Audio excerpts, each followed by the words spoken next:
বান্দা যখন ভুল বুঝতে পারে, মাথাটা নিচু করে চোখের পানি ছেড়ে বান্দা যখন কাঁদতে শুরু করে, এই দৃশ্যটা দেখলে আল্লাহ সহ্য করতে পারে।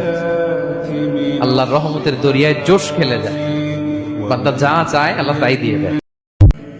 তবে তাদের জন্য একটা সুসংবাদ, সেটা হলো আল্লাহ পাক তার এই সমস্ত গুনাহ মাফ করে দিবেন যদি মৃত্যুর আগে খালি একবার বলতে পারে, আস্তাগফিরুল্লাহ আল্লাযী লা ইলাহা ইল্লা হুয়াল হাইয়ুল কাইয়্যুম ওয়া আতুবু ইলাইহি। আল্লাহ পাক সমস্ত গুনাহ মাফ করার জন্য প্রস্তুত আছেন। কত চমৎকার বালাগাত দেখেন, ইন্নী যাহিবুন ইলা রাব্বি সাইয়াহদিন, আমি একাই চললাম আমার রবের পথে, তিনি আমাকে পথ দেখান। পাশে কেউ নাই, ভেঙে পড়বেন না, একাই চলবেন, কোনো সমস্যা নাই।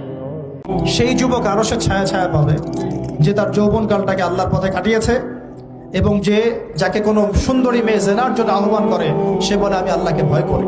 আমরা তওবা করি, আমরা কোনো প্রকার জেনার পাবে যাব না ইনশাআল্লাহ। মন ছোট করবেন না। আপনার একটা সেজদা, যে সেজদা আপনি চোখের পানি ঢেলে দিয়েছেন আল্লাহর কাছে, যে আল্লাহ আমার ভুলগুলো তুমি মাফ করে দাও, আমার তওবা তুমি কবুল করো, ইনশাআল্লাহ দেখবেন ওই একটা সেজদা যদি কবুল হয়ে যায়, আল্লাহ পাক আপনার সব গুনাহ মাফ করে দিবেন ইনশাআল্লাহ। এমনও অনেক নামাজি আছেন, আউযুবিল্লাহ, আল্লাহ পাক আমাদেরকে তাদের অন্তর্ভুক্ত না করুন, যে নামাজ পড়ার পরে আল্লাহ রাব্বুল আলামিন এই নামাজটাকে ওই নামাজের মুখের উপর নিক্ষেপ করবে, তোমার নামাজের আমার কোনো দরকার নেই।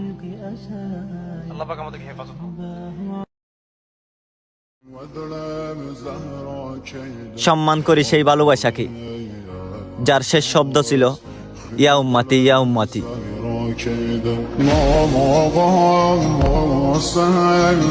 ওই খুঁটিহীন নীল আকাশ ভুবন মাঝে তুমি কুদরতি ইশারায় রেখেছো এই শ্যামল পৃথিবীর চিত্রখানি, তুমি নিপুণ তোমার হাতে এঁকেছো।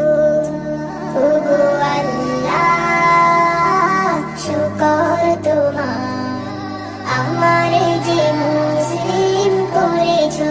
মানুষ আপনার আমল দেখছে না, আপনি গোপনে আমল করছেন, সৎ আমল, যে কাজগুলো মানুষ দেখছে না আপনি জানেন, আল্লাহ জানেন, ওই কাজগুলোকে দোহাই করে আল্লাহর কাছে দোয়া করেন, কবুল হয়ে যাবে ইনশাআল্লাহ। রাসূল সাল্লাল্লাহু আলাইহি সাল্লাম বলেছেন, পাওয়ার না পাও চা বন্ধ করো না। আল্লাহ তাআলা যখন দেয়া শুরু করবে তখন শুকরিয়া করে শেষ করতে পারবে না। সুবহানাল্লাহ। চেয়েছিলাম একটুখানি, অথচ আমার রব আমাকে এক সমুদ্র নিয়ামত দিয়েছেন। আমার রব আবারও বুঝিয়ে দিলেন তার পরিকল্পনা সবচেয়ে উত্তম। আলহামদুলিল্লাহ। এত লাশ, এত জানাজা, এত মানুষের কবর আপনি পড়লেন, দেখলেন, এত কিছু আপনারে আখিরাত মনে করাইতে পারলো না? এত কিছু আপনারে কবর মনে করাইতে পারলো না? আস্তাগফির।